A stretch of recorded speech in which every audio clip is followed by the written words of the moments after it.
வணக்கம். கனடாவின் இன்றைய முக்கிய செய்திகள். விரிவான செய்திகளுக்குள் செல்லும் முன்பதாக முதலில் தலைப்புச் செய்திகள். வாகன ஓட்டிகளே உஷார், வரி குறித்த புதிய அறிவிப்பு. மாகாண அரசின் திடீர் முடிவால் பொதுமக்கள் அதிருப்தி. ஒன்டாரியோவில் பயங்கர தீ விபத்து, போராட்டத்தில் 17 வீரர்கள். 1 மணி நேரத்தில் சாம்பலான கட்டிடம். கல்லூரியில் நடந்த பயங்கரம், கனடாவை உலுக்கிய சம்பவம். கனடா முழுவதும் தேடப்படும் குற்றவாளி. சாலையில் நடந்து சென்ற 17 வயது சிறுமிக்கு நேர்ந்த சோகம். கனடாவில் தமிழர்களை குறிவைக்கும் புதிய வகை ஸ்கேம், வெளிவந்த அதிர்ச்சி தகவல். கனடாவால் தமிழர்களுக்கான அவசர அறிவிப்பு. உங்கள் இலவச பல் சிகிச்சை நிறுத்தப்பட வாய்ப்பு. நோட்டீஸ் ஆஃப் அசஸ்மெண்ட் அவசியமா? சிடிசிபி புதுப்பித்தலில் உள்ள முக்கிய நிபந்தனைகள். இனி தொடர்பான விரிவான செய்திகள்.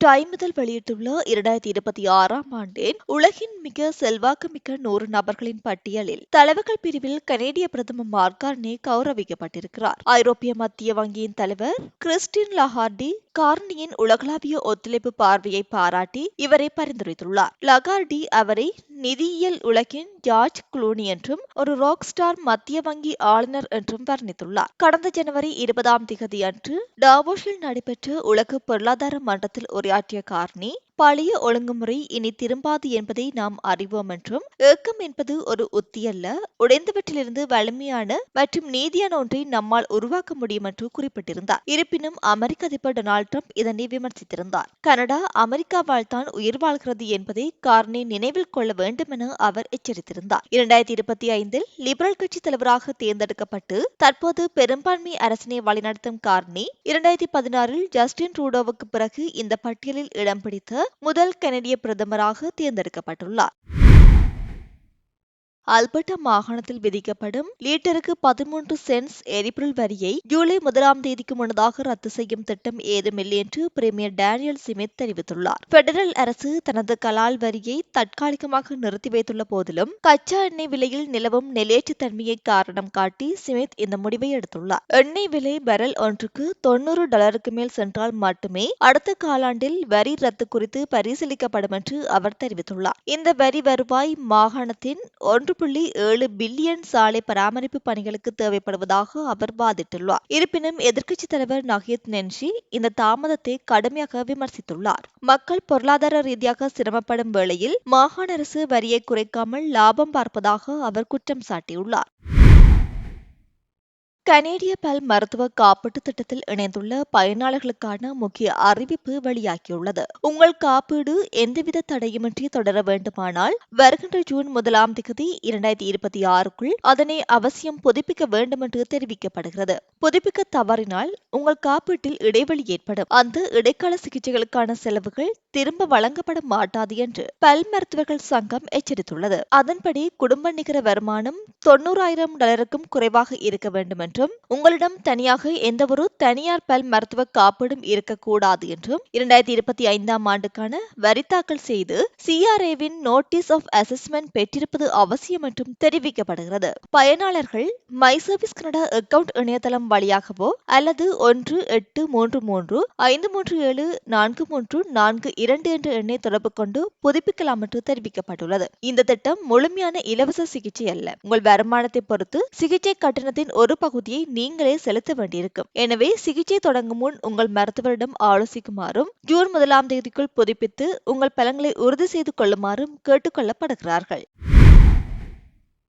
வான்கூவரில் வங்கி ஊழியர்கள் மற்றும் போலீஸ் அதிகாரிகள் போல நடித்து ஆயிரக்கணக்கான டாலர்களை நூதனமாக திருடும் கும்பல் குறித்து வான்கூவர் காவல்துறை எச்சரிக்கை விடுத்துள்ளது. பாதிக்கப்பட்டவர்களுக்கு முதலில் வங்கியிலிருந்து அழைப்பது போல் பேசும் மோசடி கும்பல் கணக்கில் முறைகேடு நடப்பதாகவும் அதை விசாரிக்க போலீஸ் உதவும் என்றும் கூறுகின்றனர். அடுத்த சில நிமிடங்களில் போலீஸ் அதிகாரி போல மற்றொருவர் அழைத்து வங்கிக்கு ஒத்துழைக்குமாறு வற்புறுத்துகின்றனர். இதை நம்பும் மக்களிடம் உங்கள் கணக்கில் பணம் போடப்பட்டுள்ளது என கூறி அதே தொகைக்கு ஏடிஎம்மில் பிட்காயின் வாங்கி தங்களுக்கு அனுப்புமாறு தெரிவிக்கின்றனர். இதுவரை மக்கள் சுமார் $10,000 இதில் இழந்துள்ளதாக தெரிவிக்கப்பட்டுள்ளது. காவல்துறையோ அல்லது வங்கிகளோ ஒருபோதும் பிட்காயின் கேட்காது என்று அதிகாரிகள் எச்சரித்துள்ளனர். இதுபோன்ற அழைப்புகள் வந்தால் உடனே துண்டித்துவிட்டு வங்கியை அணுகுமாறும், பாதிக்கப்பட்டவர்கள் 604-717-3321 என்ற எண்ணை தொடர்பு கொள்ளுமாறும் பொதுமக்கள் கேட்டுக் கொள்ளப்படுகிறார்கள். இதில் பாதிக்கப்பட்டவர்களில் பாதிக்கு மேல் கனடா தமிழர்கள் என்பதால் பொதுமக்கள் மிகவும் எச்சரிக்கையாக இருக்குமாறு போலீஸ் தரப்பு கேட்டுக் கொண்டுள்ளது.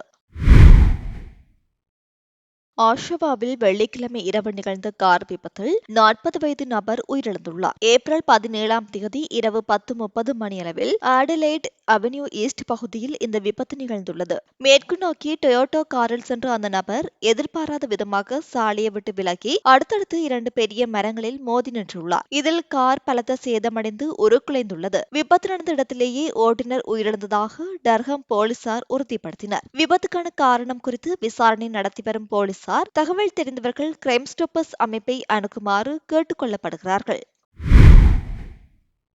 ஓட்டோவா பார்கவன் பகுதியில் சனிக்கிழமை காலை 8:30 மணியளவில் நிகழ்ந்த கார் விபத்தில் 20 வயது பெண் ஒருவர் படுகாயமடைந்துள்ளார். ஸ்டான்கர்ட் டிரைவ் மற்றும் லாங்பெல்ஸ் டிரைவ் சந்திப்பு அருகே இந்த விபத்து நிகழ்ந்துள்ளது. விபத்துக்குள்ளான காரில் அந்த பெண் மட்டுமே இறந்துள்ளார். தீவிர காயமடைந்த அவரை பாராமெடிக்கல் குழுவினர் மீட்டு மருத்துவமனையில் அனுமதித்துள்ளனர். இந்த விபத்தால் தற்காலிகமாக மூடப்பட்ட ஸ்டான்கர்ட் டிரைவ் சாலை தற்போது மீண்டும் திறக்கப்பட்டுள்ளது.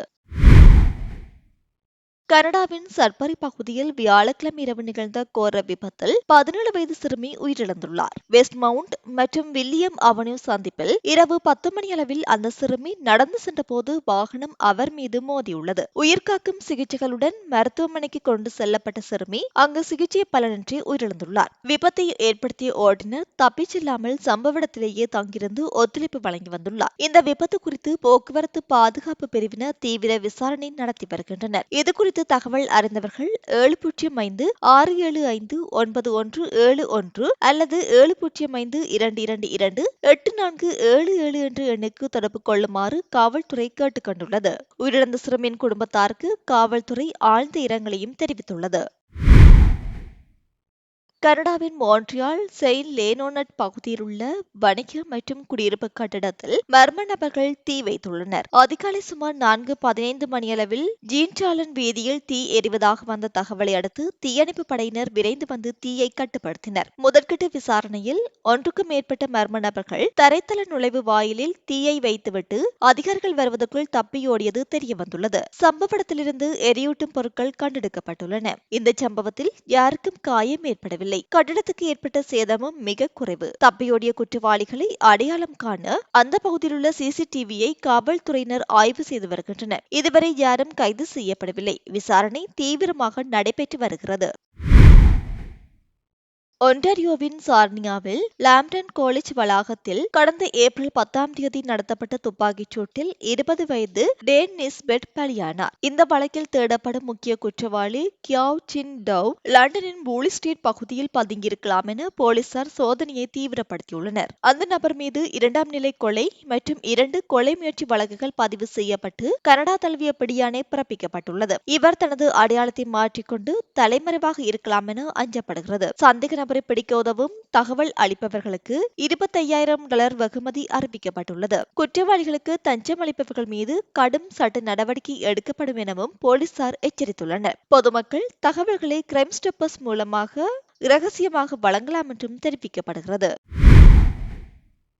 வடகிழக்கு கால்கரியில் 2600 பிளாக் ஆஃப் 12 ஸ்ட்ரீட் எண்ணி பகுதியில் சனிக்கிழமை காலை 11 மணியளவில் பரபரப்பு ஏற்பட்டது. அதிவேகமாக வந்த வாகனம் ஒன்று அங்கிருந்த கட்டிடத்துக்குள் புகுந்து விபத்துக்குள்ளானது. தகவல் அறிந்து வந்த இஎம்எஸ் குழுவினர் வாகனத்துக்குள் சிக்கியிருந்த ஓட்டுநரை பத்திரமாக மீட்டுள்ளனர். அதிர்ஷ்டவசமாக இந்த விபத்தில் ஓட்டுநருக்கு எந்த காயமும் ஏற்படவில்லை. மேலும் வாகனம் மோதிய அந்த கட்டிடம் எந்தவித சேதமுமின்றி உறுதியாக இருப்பதாக தெரிவிக்கப்பட்டுள்ளது. இந்த விபத்து குறித்து காவல்துறையினர் தற்போது தீவிர விசாரணை நடத்தி வருகின்றனர். கடந்த வெள்ளிக்கிழமை மதியம் 3:30 மணியளவில் பிரான்ஃபோர்ட் மவுண்ட் பிளசன்ட் சாலையில் உள்ள பாழடைந்த கொட்டகையில் பயங்கர தீ விபத்து ஏற்பட்டது. தகவல் அறிந்து வந்த 17 தீயணைப்பு வீரர்கள் 1 மணி நேரம் போராடி மாலை 4:30 மணிக்கு தீயை கட்டுப்படுத்தினர். இந்த விபத்தில் கட்டிடம் முற்றிலும் சாம்பலானது. வானத்தை முட்டிய அடர் கருப்பு புகையால் அந்த பகுதியில் கடும் வெப்பம் நிலவியுள்ளது. இதில் யாருக்கும் காயங்கள் ஏற்படவில்லை என்றாலும் இந்த தீ விபத்து திட்டமிட்டு நடத்தப்பட்டிருக்கலாம் என சந்தேகிக்கப்படுவதால் பிரான்ஃபோர்ட் காவல்துறையினர் வழக்கு பதிவு செய்து தீவிர விசாரணை நடத்தி வருகின்றனர். இத்துடன் இன்றைய நாளுக்கான செய்திகள் முடிவடைகின்றன. மேலும் தொடர்ந்து செய்திகளை பெற்றுக்கொள்வதற்கு நம்முடைய தமிழ் கனேடியன் சேனலை சப்ஸ்கிரைப் பண்ணி இணைந்திருங்கள். அது மட்டுமில்லாது தொடர்ந்தும் வாட்ஸ்அப் மூலம் செய்திகளை பெற்றுக்கொள்வதற்கும் வாட்ஸ்அப் குழுவில் இணைந்திருங்கள். வாட்ஸ்அப் குழுவில் இணைவதற்கான லிங்க் கீழே உள்ள டிஸ்கிரிப்ஷன் மற்றும் கமெண்ட் செக்ஷனில் இருக்கின்றது.